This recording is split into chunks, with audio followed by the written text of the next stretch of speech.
ಗುರು ಶಿಷ್ಯರ ಆದ್ಮೇಲೆ ಒಂದು 2 ಇಯರ್ ಆದ್ಮೇಲೆ ಈ ಸಬ್ಜೆಕ್ಟ್ ಮಾಡ್ತಾ ಇದ್ದೀನಿ. ಮಧ್ಯದಲ್ಲಿ ಒಂದು ರೈಟಿಂಗ್ ಕಾಟರ ಆಯ್ತು, ಅದಾದ್ಮೇಲೆ ಈ ಸಿನಿಮಾ ಮಾಡ್ತಾ ಇದ್ದೀನಿ. ಈ ಸಬ್ಜೆಕ್ಟ್ ನಾನು ಫಸ್ಟ್ ಸಾರ್ಗೆ ಹೋಗಿ ಹೇಳಿದಾಗ ತುಂಬಾ ಇಷ್ಟ ಆಯ್ತು, ಈ ಲೈನ್ ಇದು. ಸೊ ಅದರಲ್ಲಿ ಇಂಪಾರ್ಟೆಂಟ್ ಆಗಿ ಅವ್ರ ಮಗಳ ಪಾತ್ರ ಬಂತು.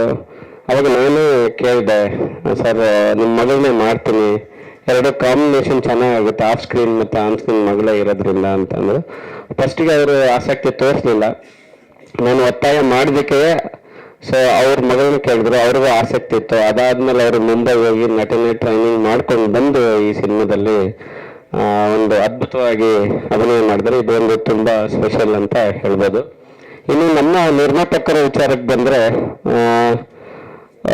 ಏನು ಅಂದ್ರೆ ಇದುವರೆಗೂ ನನಗೆ ನೀವು ಈಗಾಗಲೇ ಸೆಟ್ ನೋಡಿದಿದ್ದಾರೆ, ನನಗೆ ಸಿಕ್ಕಿರೋದಲ್ಲಿ ದಿ ಬೆಸ್ಟ್ ಪ್ರೊಡ್ಯೂಸರ್ ಅಂತಂದ್ರೆ ನಾನು ಏನೋ ಜೂನಿಯರ್ಸ್ ವಿಚಾರ ಆಗಿರ್ಬೋದು, ಸೆಟ್ ವಿಚಾರ ಆಗಿರ್ಬೋದು, ಏನೇ ವಿಚಾರ ಇದೆ ಒಂದು ದಿನನೂ ಇದು ಯಾಕೆ ಏನು ಎತ್ತಾಗಂತ ಕೇಳಿರ್ಲಿಲ್ಲ.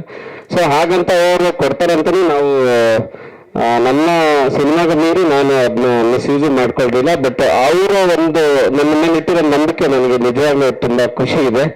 ಸೊ ಆ ನಂಬಿಕೆ ನಾನು ಉಳಿಸ್ಕೊಳ್ತೀನಿ ಅಂತ ಈ ಮೂಲಕ ಹೇಳಕ್ ಇಷ್ಟಪಡ್ತೀನಿ. ಈ ತರ ಪ್ರೊಡ್ಯೂಸರ್ ಇಂಡಸ್ಟ್ರಿಯಲ್ಲಿ ಇರಬೇಕು. ಯಾಕಂದ್ರೆ ಅವ್ರು ಸಾರಥಿ ಆದ್ಮೇಲೆ 10 ಇಯರ್ಸ್ ತುಂಬಾ ಸ್ಕ್ರಿಪ್ಟ್ಗಳನ್ನ ಕೇಳಿದ್ರು ಅಂತ ಅವರು ಹೇಳ್ತಾ ಇದ್ದಾರೆ. ಸೊ ಯಾವುದೇ ನಮಗೆ ಸರಿಯಾಗಿ ನಿರ್ದೇಶಕರಾಗ್ಲಿ ಅಥವಾ ಸ್ಕ್ರಿಪ್ಟ್ ಆಗ್ಲಿ ನಮ್ಗೆ ಹೊಂದಿಕೆ ಆಗ್ಲಿಲ್ಲ. ಸೊ ನಿಮ್ಮ ಸ್ಕ್ರಿಪ್ಟ್ ನೀವು ನಮಗೆ ಇಷ್ಟ ಆಯ್ತು ಅಂತ ಅವರು ಹೇಳಿ ಮುಂದೆ ಬಂದ್ರು.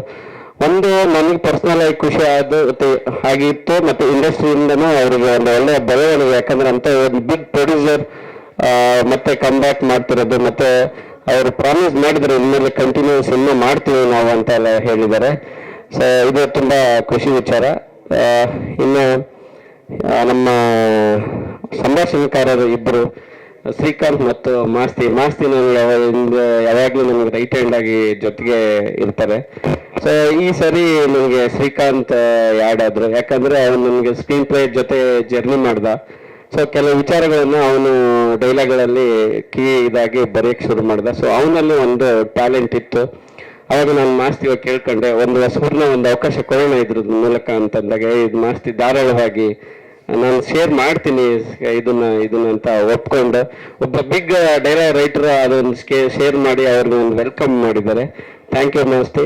ಮತ್ತೆ ಇಬ್ಬರು ಅದ್ಭುತವಾಗಿ ಬರ್ಕೊಟ್ಟಿದ್ದಾರೆ. ಮಾಸ್ತಿ ಗೊತ್ತಲ್ಲ ನಿಮ್ಗೆ, ಒಂದೊಂದು ಪೆನ್ನು ಒಂದು ಅರಿತಾವ ಇದು ಅಂತ ತುಂಬಾ ಡೈಲಾಗ್ಸ್ ಈ ಸಿನಿಮಾದಲ್ಲಿ ಸಿಗ್ತವೆ.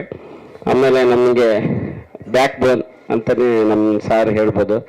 ಅಂದ್ರೆ ಇದು ಈ ಸಿನಿಮಾ ಮಾಡಕ್ಕೆ ಅಂದ್ರೆ ತುಂಬಾ ಒಂದು 80s 90s ಬ್ಯಾಕ್ ಗ್ರೌಂಡ್ ಕಟ್ಟಿಕೊಡಕ್ಕೆ ತುಂಬಾ ಕಷ್ಟ ಆಗುತ್ತೆ. ಅಂದ್ರೆ ನಮಗೆ ಆ ಥರದ ಲೊಕೇಶನ್ಸ್ ಆಗಲಿ ಒಂದು ವಾತಾವರಣ ಸೆಟ್ ಆಗಲ್ಲ. ಸೊ ಪ್ರತಿಯೊಂದನ್ನು ನಾವು ಕ್ರಿಯೇಟ್ ಮಾಡಬೇಕಾಗುತ್ತೆ. ಅಂಥ ವಿಚಾರದಲ್ಲಿ ನನಗೆ ಹೀರೋ ಸಪೋರ್ಟ್ ಅಂದರೆ ಎಷ್ಟು ಅಂದರೆ ಸೆಟ್ಟಲ್ಲಿ ಏನೇ ಪ್ರಾಬ್ಲಮ್ ಆದರೂ ಕೂಡ, ಮತ್ತು ಆ್ಯಕ್ಟಿಂಗಲ್ಲಿ ಏನೋ ಡೌಟ್ ಇದ್ದರೂ ಕೂಡ, ಒಂದು ಕಥೆಯಲ್ಲಿ ಒಂದು ಪ್ರಾಬ್ಲಮ್, ಎಲ್ಲ ರೀತಿಯಲ್ಲಿ ನಮಗೆ ಒಂದು ಸಪೋರ್ಟ್ ಮಾಡ್ತಾ ಬಂದಿದ್ದಾರೆ. ಈ ಸಿನಿಮಾ ನಾನು ಒಂದು ಘಂಟಾಘೋಷವಾಗಿ ಹೇಳ್ತಿದ್ದೀನಿ, ಈ ಹೀರೋ ಇಲ್ಲದೆ ನಾನು ಮಾಡೋಕ್ಕಾಗ್ತಾ ಇರಲಿಲ್ಲ. ಸೊ ನೀವು ಇದ್ದಿದ್ದಕ್ಕೆ ನಾನು ಈ ಥರ ಒಂದು ಪ್ರಯತ್ನ ಮಾಡಿದ್ದೀನಿ. ನಿಮಗೆಲ್ಲ ಬಹುಶಃ ಅದು ಇಷ್ಟ ಆಗುತ್ತೆ ಅಂತ ಅನ್ಕೋತಿದ್ದೀನಿ. ಮತ್ತು ಇನ್ನು ನಮ್ಮ ಸಿನಿಮಾಟೋಗ್ರಾಫರ್ ಸ್ವಾಮಿ ಜೇಗೌಡ, ಸೊ ಬಜರಂಗಿ ಜೇಮ್ಸ್ ಹರ್ಷ ಜೊತೆ ಮಾಡಿದ್ದು, ಇವಾಗ ನಮ್ಮ ಸಿನಿಮಾನು ಸ್ವಾಮಿನೇ ಮಾಡ್ತಿದ್ದಾರೆ. ಅದ್ಭುತವಾದ ಟೆಕ್ನಿಷಿಯನ್. ಅಂದರೆ ನಾವು ನಾನು ವಿಜುವಲ್ ಅನ್ಕೊಂಡಿದ್ದು ಅದನ್ನು ನನಗೆ ಒಂದು ಡೈರೆಕ್ಟರ್ ಆಗಿ ಒಂದು ಅರ್ಧ ಜವಾಬ್ದಾರಿ ಅವರೇ ತಗೋತಿದ್ದಾರೆ ಅಂತಲೇ ಹೇಳ್ಬೋದು. ಯಾಕಂದ್ರೆ ನನಗಿಂತ ಅವರು ಬಿಗ್ ಕ್ಯಾನ್ವಾಸ್ ಆಲ್ರೆಡಿ ಮಾಡಿದ್ರು. ನನಗಿದು ಮೊದಲನೇ ಬಿಗ್ ಕ್ಯಾನ್ವಾಸ್ ಸಿನಿಮಾ. ಸೊ ನನಗೆ ಸ್ವಾಮಿಯಿಂದ ನನಗೆ ತುಂಬ ಹೆಲ್ಪ್ ಆಗುತ್ತೆ ಈ ಕ್ಯಾನ್ವಾಸ್. ಅಂದರೆ ಅವ್ರಿಗೆ ಟೆಕ್ನಿಕಲ್ ಎಕ್ವಿಪ್ಮೆಂಟ್ ಆಗಿರ್ಬೋದು, ಮತ್ತು ಈ ಸೆಟ್ಟಲ್ಲಿ ಮಾಡೋದು ನಂದು ಆಲ್ಮೋಸ್ಟ್ ರಿಯಲ್ ಲೊಕೇಶನ್ಸ್. ಇದಕ್ಕಿಂತ ಮುಂಚೆ ಈ ಥರ ಸೆಟ್ ಹಾಕಿ ಮಾಡಿದ್ದು ನಾನು ಫಸ್ಟ್ ಟೈಮ್.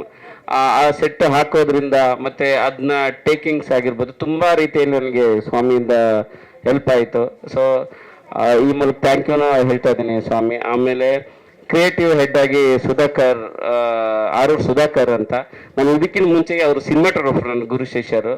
ನಾನು ಈ ಸರಿ ಸಿನಿಮಾಟೋಗ್ರಫರ್ ಚೇಂಜ್ ಮಾಡ್ತೀನಿ ಅಂದಾಗ ಅವರು ಸಂತೋಷವಾಗಿ ಒಪ್ಕೊಂಡು ನನ್ನ ಸ್ಕ್ರಿಪ್ಟ್ ಡಿಪಾರ್ಟ್ಮೆಂಟ್ ಆಗಿರ್ಬೋದು ಪ್ರತಿಯೊಂದು ಹಂತದಲ್ಲಿ ಒಂದು ಕ್ರಿಯೇಟಿವ್ ಆಗಿ ಜೊತೆಗಿದ್ದಾರೆ. ಸೊ ಅವ್ರಿಗೂ ಧನ್ಯವಾದ ಹೇಳಕ್ಕೆ ಇಷ್ಟಪಡ್ತಿದ್ದೀನಿ. ಇಷ್ಟೇ ಸರ್. ಹಳ್ಳಿ ಕತೆ ಕಾಟೇರಿಗೂ ಇದಕ್ಕೂ ಸಂಬಂಧ ಇಲ್ಲ. ಹಳ್ಳಿ ಕತೆ ಅನ್ನೋದೇ ಆಮೇಲೆ ಐತೆ ಅಂತನಾ, ಆಮೇಲೆ ಹಬ್ಬ ಇದೆ ಅಂತನಾ? ಹೌದೌದು. ಈ ಉಳುವನೆ ಭೂಮಡಿ ಅದು ಕಟೇರ, ಅದು ಆಕ್ಟ್